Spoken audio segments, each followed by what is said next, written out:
Dudian, un jeune récupérateur, se faufilait dans les faubourgs périlleux de la ville ravagée. Les bâtiments se dressaient comme des dents brisées contre le ciel gris. Des décombres jonchaient les rues, vestiges d'une catastrophe oubliée. Il serrait une carte en lambeaux, le cœur battant d'un mélange de peur et d'anticipation. Le quartier général des récupérateurs, sa destination, promettait savoir et ressources, mais aussi danger. Arrivé dans la zone indiquée, Dudian trouva une structure massive et sans fenêtres. Des portes en acier marquées et bosselées laissaient deviner des batailles à passer. Il prit une profonde inspiration, se ressaisissant. C'était un tournant. Il devait survivre. Poussant la lourde porte, il entra. L'immense salle bourdonnait d'activité. Des récupérateurs, vêtus d'armures disparates et portant un assortiment d'armes, se déplaçaient avec une aisance pratique. Dudian ressentit une vague d'anxiété. Il était un étranger, une proie facile dans cette hiérarchie brutale. Il garda la tête baissée, suivant le flot des corps vers un immense tableau d'affichage. Le tableau, éclairé par des lampes à gaz vacillantes, était une tapisserie de papier délavé et de messages griffonnés. Chaque bout de papier représentait un travail, une chance de survie. Dudian parcourut le tableau des yeux, le cœur serré. La plupart des tâches dépassaient ses capacités, exigeant une expérience et des compétences qu'il ne possédait pas. Le temps semblait filer tandis qu'il cherchait quelque chose, n'importe quoi, à sa portée. Le poids d'innombrables regards sur lui ajoutait à la pression. Il devait trouver sa place, prouver sa valeur ou risquer d'être écrasé par le poids de ce monde impitoyable. Une voix bourrue fit sursauter Dudian. Un bleu, hein? Ne perds pas ton temps avec les boulots faciles. Ils sont tous pris. Dudian se tourna pour faire face à celui qui avait parlé, un récupérateur imposant au visage marqué et aux dents manquantes. L'homme sourit, révélant un trou où auraient dû se trouver ses dents de devant. On m'appelle Grog. Et toi? Dudian? Il ne pouvait pas se permettre d'attirer l'attention, pas maintenant. Les yeux de Grog se plissèrent, le scrutant de la tête aux pieds. Tu cherches la mort, gamin? C'est pas une cour de récré ici. Le regard de Dudian se reporta sur le tableau. Il devait se concentrer, sa survie en dépendait.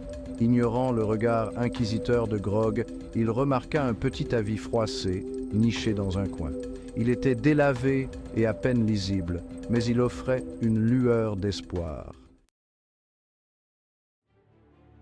Alors que Dudian s'apprêtait à prendre la vie, une main se tendit et lui attrapa le poignet. Il leva les yeux vers les yeux froids et calculateurs de Peter, un jeune récupérateur connu pour sa cruauté. « Tu cherches quelque chose, le bleu ?» Le cœur de Dudian battait la chamade. Il essaya de se dégager, mais la poigne de Peter était d'acier. Je regardais juste. Les yeux de Peter se plissèrent. « Tu crois pouvoir débarquer ici et prendre ce que tu veux? Je ne voulais pas. C'est mon territoire, et tu ferais bien de t'en souvenir. » Relâchant le poignet de Dudian, Peter arracha la vie et le poussa de côté.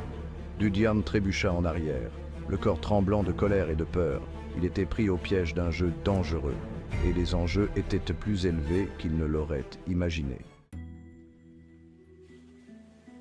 La vie, désormais entre les mains de Peter, mentionnait la zone numéro 8, un secteur que la rumeur disait hanté. Cela donna des frissons à Dudian. Même les récupérateurs chevronnés l'évitaient. Il regarda Peter s'éloigner, un sourire triomphant aux lèvres. Le ressentiment brûlait dans les entrailles de Dudian. Il devait trouver un autre moyen. Les jours se sont transformés en un flou de taches serviles et de nuits blanches. Dudian ne pouvait chasser le sentiment d'être observé, traqué. L'atmosphère oppressante du quartier général, la menace constante de la violence, rongeait sa santé mentale. Il aspirait à l'air frais, à un moment de paix. Un soir, alors qu'il nettoyait les sols crasseux, il surprit une conversation chuchotée. Deux récupérateurs, le visage caché dans l'ombre, parlèrent d'une entrée secrète de la zone numéro 8. Une proposition risquée, mais c'était la seule chance de Dudian. Il devait la saisir. Le réfectoire commun était une cacophonie de métal qui s'entrechoquait et de rires bruyants. Dudian s'assit seul, une assiette de bouillie devant lui. Il mangea lentement, les sens en alerte.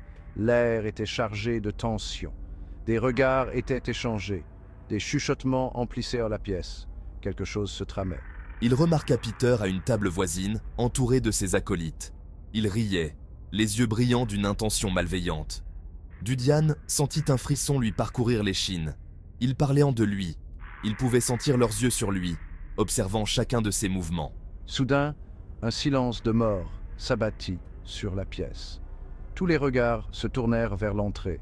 Deux silhouettes se découpaient à contre-jour. L'une était Monsieur Dayton, l'énigmatique chef des récupérateurs.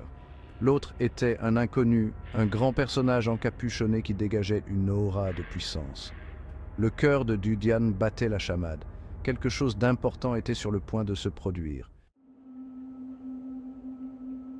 Je ne pouvais chasser le sentiment d'être entraîné dans une toile de secret, un jeu dangereux que je ne comprenais pas. J'observais Monsieur Dayton et le personnage encapuchonné se déplacer dans le couloir, leur présence imposant respect et crainte. Les chuchotements suivaient leur sillage. Les rumeurs se répandaient comme une traînée de poudre. Certains disaient que l'étranger était un puissant allié, d'autres un présage funeste. Mon instinct me disait de me méfier. J'avais appris à mes dépens que la confiance était un luxe que je ne pouvais pas me permettre dans ce monde désolé. Je devais me fier à mon instinct, à ma propre ruse, pour survivre. Au fil des jours, l'atmosphère du quartier général s'alourdissait. La tension était palpable.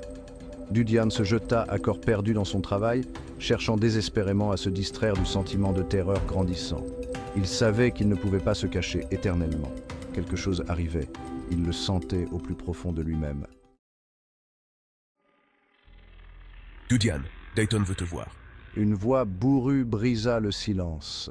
Un frisson parcourut l'échine de Dudian. Il redoutait ce moment. Il avait entendu des murmures sur les méthodes d'interrogatoire de Dayton, sur le prix de la désobéissance. Il n'avait d'autre choix que d'obtempérer. Il suivit le garde, le cœur battant la chamade. La marche jusqu'au bureau de Dayton sembla durer une éternité. Chaque pas était plus lourd que le précédent. Alors qu'ils approchaient de l'imposante porte en acier, le garde s'écarta. Ne le fais pas attendre. Grogna-t-il d'une voix menaçante. Dudian prit une grande inspiration et frappa à la porte. Un « entrée » bourru lui glaça le sang. Il poussa la porte et entra, ses yeux s'habituant à la pièce faiblement éclairée. Dayton était assis derrière un bureau massif, le visage dissimulé dans l'ombre. L'air était saturé par l'odeur du tabac et d'autres choses, quelque chose d'ancien et de troublant. Dudian, approche-toi. La voix de Dayton retentit, résonnant dans la pièce. Dudian hésita un instant, puis s'approcha lentement du bureau. Il sentait le regard de Dayton le transpercer, scrutant chacun de ses mouvements. Il garda les yeux fixés au sol, craignant de croiser le regard de l'homme. J'ai entendu des rumeurs. Des rumeurs à propos d'une marque qui te distingue. Le cœur de Dudian fit un bond dans sa poitrine. Il avait tout fait pour garder son secret caché, mais il semblait que ses efforts aient été vains. Comment Dayton le savait-il ? Montre-la-moi. Ordonna Dayton d'une voix d'un calme inquiétant. Dudian hésita, son esprit s'emballait. Il n'avait pas le choix. Il tendit lentement la main, la paume vers le haut. La faible lueur de la marque pulsa sous sa peau, comme un phare dans la pièce faiblement éclairée. Dayton se pencha en avant, les yeux plissés par la fascination. Intéressant. Très intéressant. La révélation de sa marque planait dans l'air, une menace silencieuse. Dudian ressentait un mélange de peur et d'anticipation.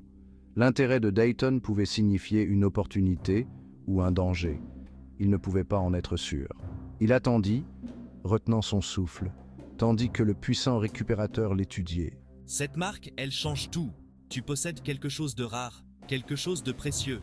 Et j'ai une proposition à te faire. L'esprit de Dudian s'emballa. Il avait survécu jusqu'à présent grâce à son intelligence, s'accrochant aux marges de ce monde brutal. Mais les paroles de Dayton laissaient entrevoir une voie différente, une voie semée de dangers et d'incertitudes. Il avait un choix à faire, un choix qui pouvait tout changer. Le destin de son avenir, sa survie même, était en jeu.